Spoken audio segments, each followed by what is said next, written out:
Well, hi, Storytime Tribe. How are you guys? Well, here I am with the premiere. Yep, today is most likely the day that I am just arriving in Phoenix at my grandkids' house, and I knew that I would be caught up in them because I haven't seen them for a while. So I wanted to bring you guys a story anyway. And I found the other day on the book that I had. It's called, oh, where did it go? Our Story Begins.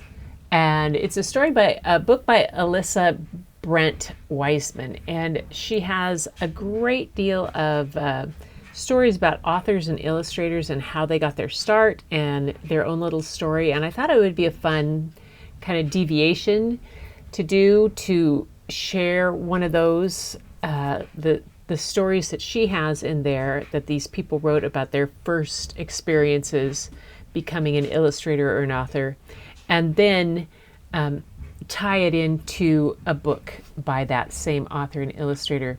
So today I've got one by Yuyi Morales, and a really fascinating person on what she went through to become an artist and an illustrator.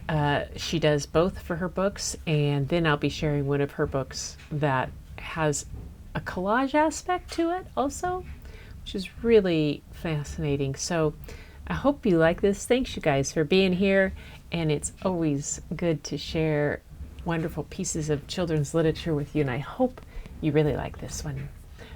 This is about Yuyi Morales. First off, she says, I don't have many pictures of me at the age I made the painting just the year before.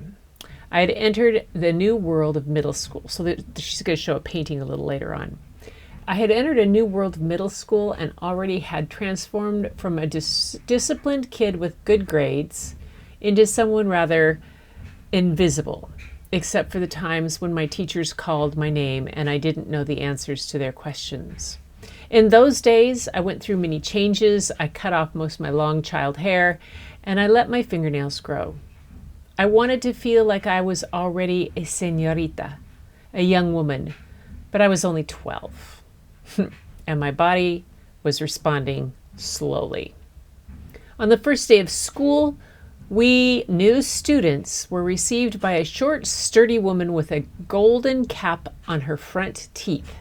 We were told to call her Prefecta. Standing at the front of the classroom, Prefecta shouted the rules of our new middle school students' life. We were not children anymore. She announced we were now future delinquents. It was her job to catch us in all kinds of corrupt acts, to make sure we respected school, and to hopefully straighten up our wrong ways. The consequences are unthinkable, she scolded. We had better be very, very, very afraid of anything we could do. Senor Cruz Mata was next. Our math teacher shuffled his octogenarian feet toward the chalkboard and, without uttering a word, began writing numbers and formulas I had never before seen in my life. There was a rumor that Senor Cruz Mata had suffered a stroke that left him moving with difficulty and speaking with a mumble. But Senor Cruz Mata was still good at pointing with his cane and ministering judgment. Right away, he parted the class between the good students and the bad. Those who knew what he had written on the chalkboard were the deserving kids. A group of about 5 students sitting up front smiled. The rest of us, well, we were doomed. Teacher after teacher and day after day, I began recognizing the evidence of my lack of talent as a student. And I accepted my destiny. I was tonta, dumb. My teachers knew it, and now I knew it too. No more effort on my part was necessary from then on. After all, stupidity and no talent show whether you try or not. From the window of my classroom, while trying hard not to try, I could sometimes see the next year's students at the class called Artisticas, art. This was quite a distracting sight. The class took place outside in the schoolyard. How unusual. There were a lot of brown paper involved and wire and other materials I couldn't see very well from my desk, but what I could see was the slow growth of paper mache figures way bigger than the kids that were building them. What was going on? Week after week, I saw the teacher and the students outside making what I could only imagine were incredible things. I could not wait to be in the next grade. And one day, I was. I don't remember the name of my teacher, but he was a lean man of brown skin, wavy silver hair, and a well-trimmed mustache. His sleeves were always rolled up. Some of his first exercises were to teach us how to draw straight lines in our notebook. He instructed us in how to move our arm completely from one side to the other while tracing the lines, no stopping or making tiny connected lines, but one long, uninterrupted line instead. I still use what I learned in that first lesson, even though I often erase and redraw them nowadays. My drawn lines are mostly firm and continuous. But I was a bad student, right? Bad students are not supposed to have talent or fire or to distinguish themselves for doing well. So I couldn't just go and suddenly be good at this. Actually, as the school year progressed, I could not even make myself ask questions or tell my teacher that I dreamed about being part of the small group of kids he would choose to build the giant brown paper sculptures. I was a failing student. How could I even dare to be more than that? One day it was time for our final projects. We were going to make a painting. I don't remember at all how I got a framed piece of canvas and paints or the brush I needed.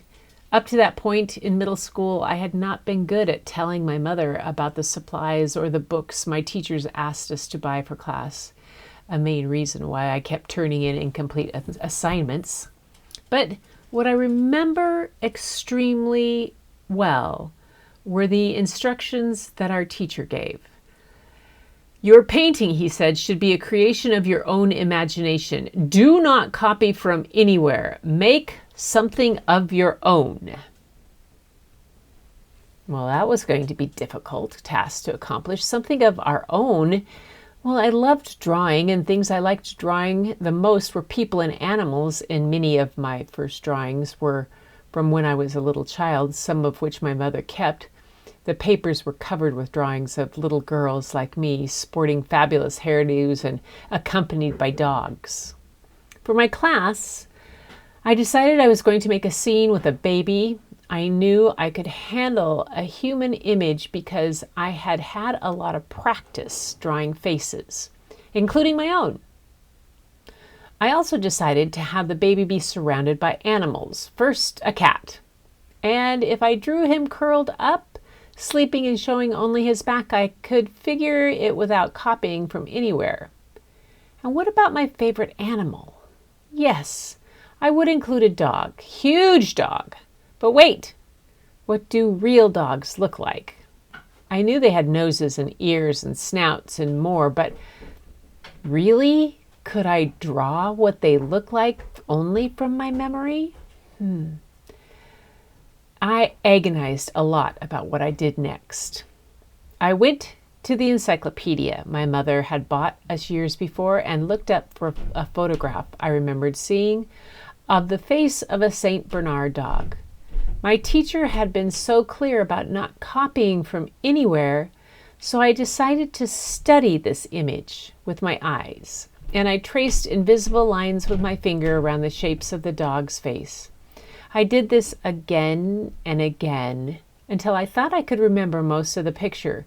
Then I closed the book and went to my painting to try to recreate from memory what I had seen. The result is this painting you see here. I remember feeling good of the result, for I had never done a painting before in my life. But I also remember feeling worried. Had I cheated?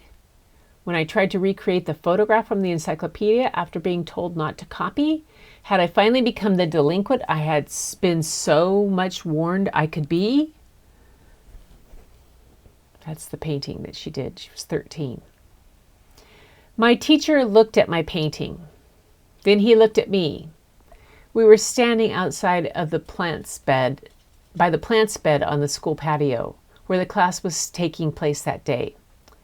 "You copied this," he said. I lowered my head. I wanted to say something, but words refused to come out.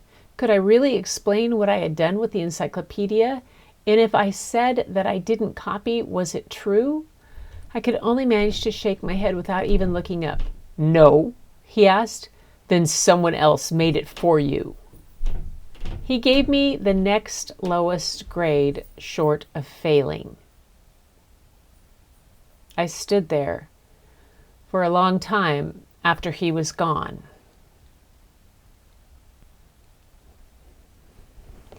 Many, many years passed before I knew that art was my life. Nowadays, when I look at this painting, I fantasize about how awesome it would be to time travel and make a visit to my young self, still standing there holding this embarrassing painting in her hands. I would come over, and of course, she wouldn't know who I am, as she is standing there trying hard to hold in her tears.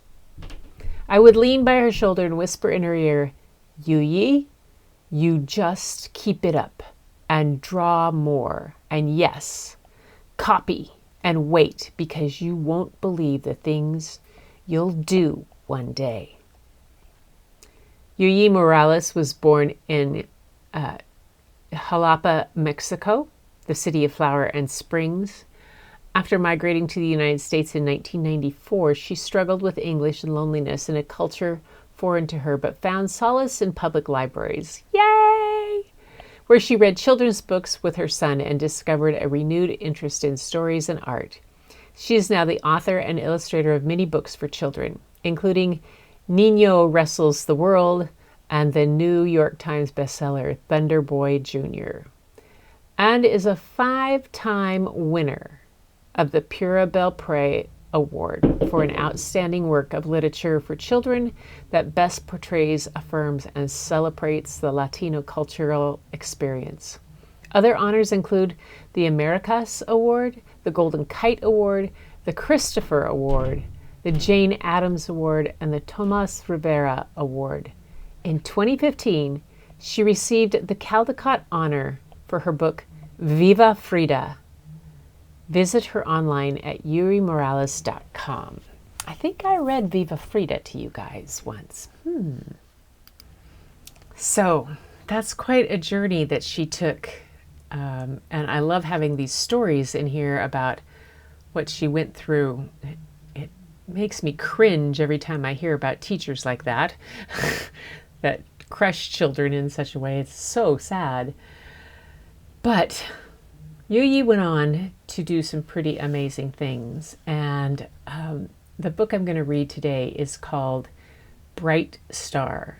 And it is illustrated with a combination of collage in a beautiful way and painting. There's some stitch work in it. It's just an incredible book, and I think you'll like it. Bright Star, Yuyi Morales. I was so captivated by the cover when I first saw it that I actually checked it out in Spanish and then realized I had to find it in English so I could actually read it to you guys. Caldecott honoree and creator of the New York Times bestseller Dreamers. That's another one she did. So it has these cool star stitches in the opening. Bright Star, Yuyi Morales. Child, you are awake. Breathe in, then breathe out. Hermosa criatura. You are alive. You are a bright star inside our hearts. Mira, some things you can see, others you must find. So you search.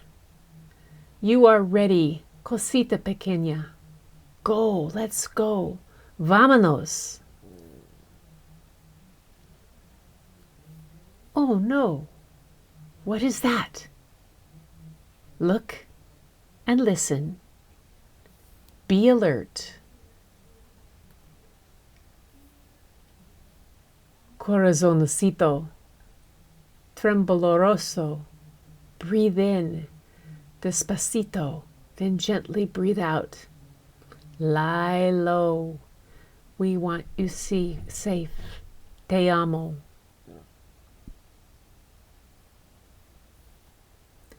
No matter where you are a bright star inside our hearts. And if you feel afraid and you begin to hurt inside, let it out. Shout it loud.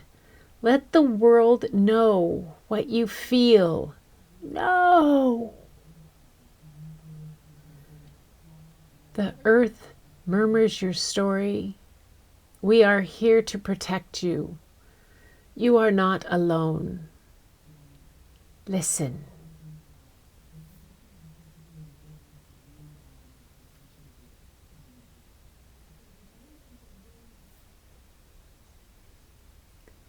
Sometimes silence tells you secrets.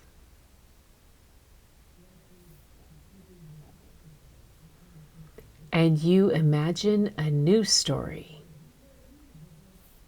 You imagine the most beautiful world.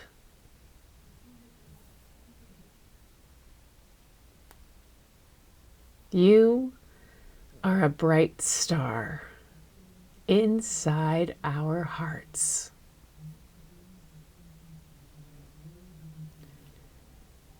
She says, I made this book because you and I are connected, and even though that might be hard to see, it's real. Real like the roots of trees and plants under the earth, sending each other signals and nourishment so that they can thrive together. I made this book because I have many questions. When we are wronged, how do we heal? How do we care for one another when we are apart? How do we love those we don't even know? I made this book to show you an amazing place on our planet called the Borderlands, harsh and beautiful, where Mexico and the United States meet.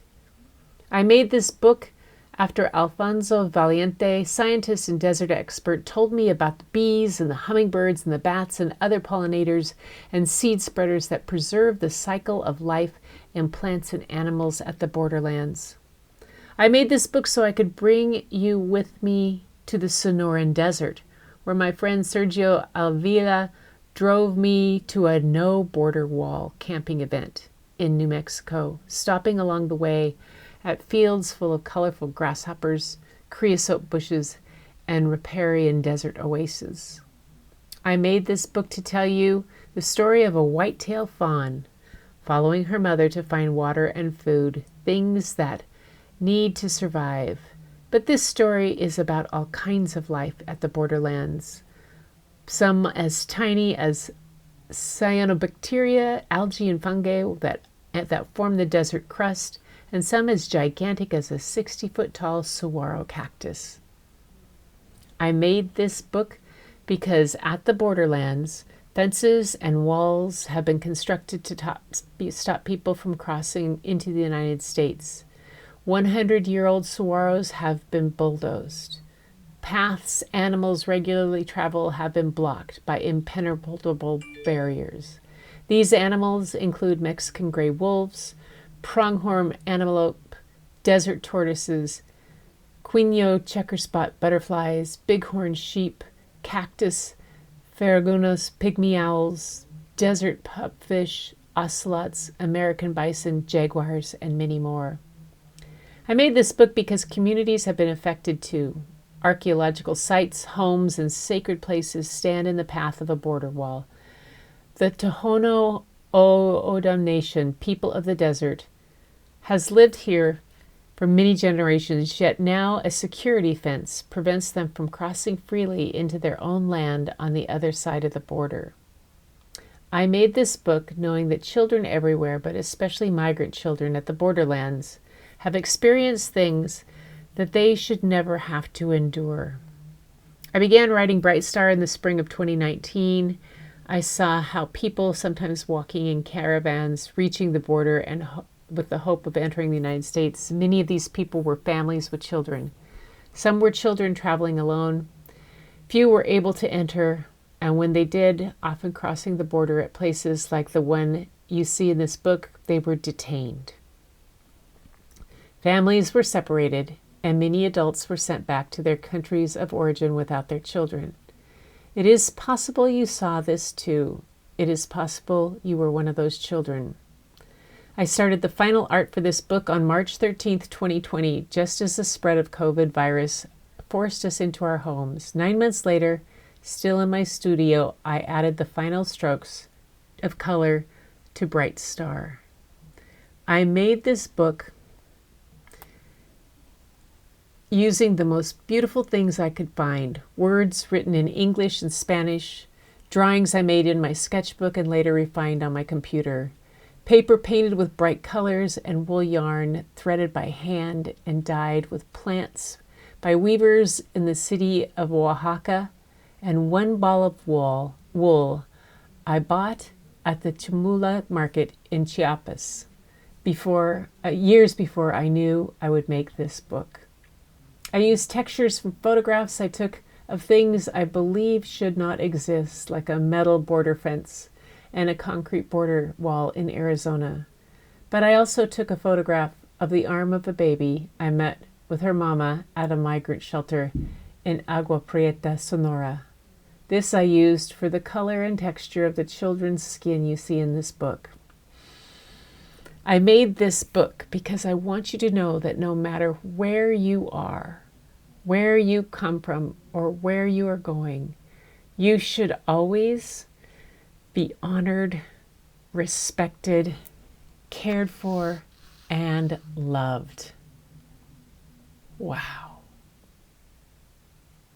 Just wow. Oh my goodness. And that is Bright Star by Yuri Morales. Such a beautiful book. I hope you guys enjoyed it. I have another book about children at the border, but it's not one to share in a pre-record. It's one we'll need to talk about at a live. And it is a beautiful book. It's a little bit darker than this one, but I love this.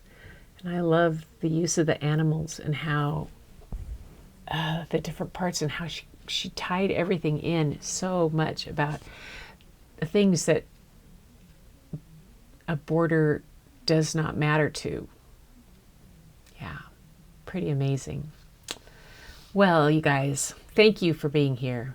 That was another story for tonight, and I hope you enjoyed it and this little dip I'm taking into these books by different authors this way and carrying how their stories began. So I enjoy it. I hope you do too. And until next time, you guys, keep looking for the beauty hidden in plain sight. You know it's all around you and it's looking right back at you from the mirror. Share that beauty and point it out to others. And I'll see you next time for another Story in Art. Bye.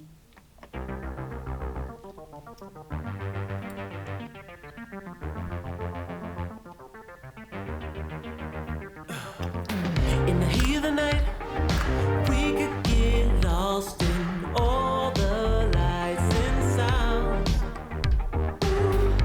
Feel the